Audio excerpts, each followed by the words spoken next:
गवर्नलाल स्वामी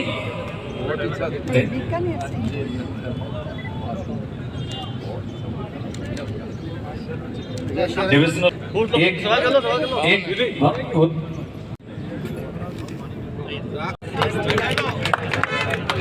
जय जय श्री राम।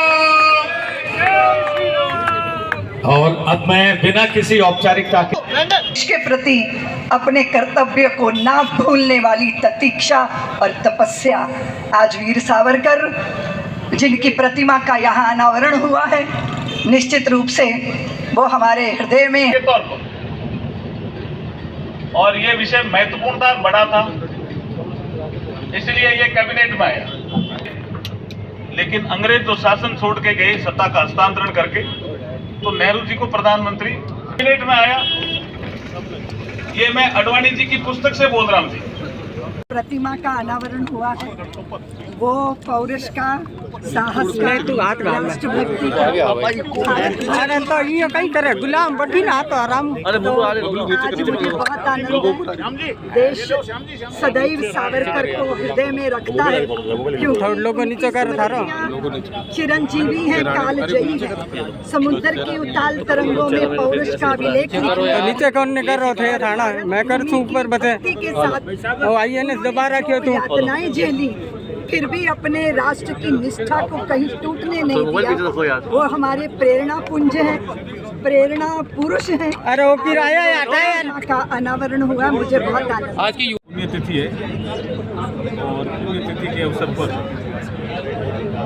संसद के सेंट्रल हॉल में 26 फरवरी 2003 वीर सावरकर जी की मूर्ति का अनावरण हुआ था। APJ अब्दुल कलाम साहब ने किया था। उस समय हमारे राष्ट्रपति थे और प्रधानमंत्री उस समय श्री अटल बिहारी वाजपेयी थे।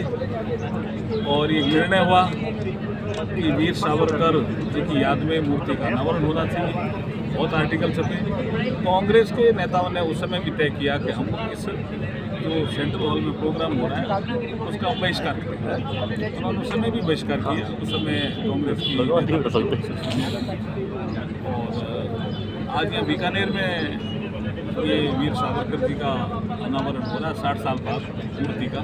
तो हमारे लिए सुखद अनुभव है। बहुत अच्छा काम वीर सावरकर जी के नाम से जो पर्यावरण सेवा समिति बनी उनके द्वारा किया गया। लेकिन कांग्रेस ने हमेशा गद्दार बताया। 20 साल पहले जो भैरव सिंह जी ने पंचायत राज चुनाव को लेकर 2 बच्चों की बात की थी, अब वही वापस यही सरकारी मुझे देखिए, जनहित में फैसले परिवर्तित होते हैं। ये जनता की मांग थी और ये जनहित में लिया गया राजस्थान सरकार का निर्णय। मैं तो खुद इसका गवाह हूँ कि मेरे पास भी बहुत से प्रतिवेदन आते थे कि साहब इस प्रोविजन को हटाओ। तो ये जनहित में लिया गया निर्णय है राजस्थान सरकार। तो NCERT को लेकर वो अभी आए हैं, CJI ने करप्शन को लेकर CJI ने कहा है। देखिए, मैंने अभी आपको बताया, मैं फिर पुनः दोहरा रहा हूँ।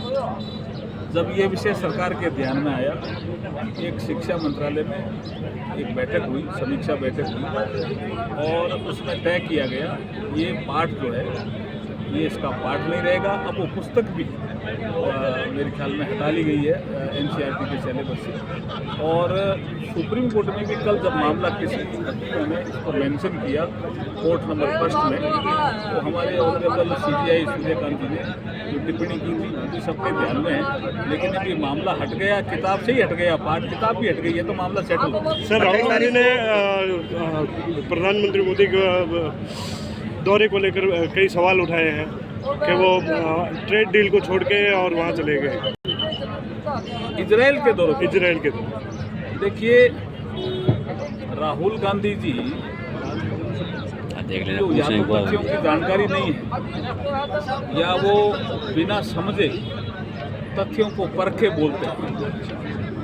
इजराइल के साथ दौरा तय था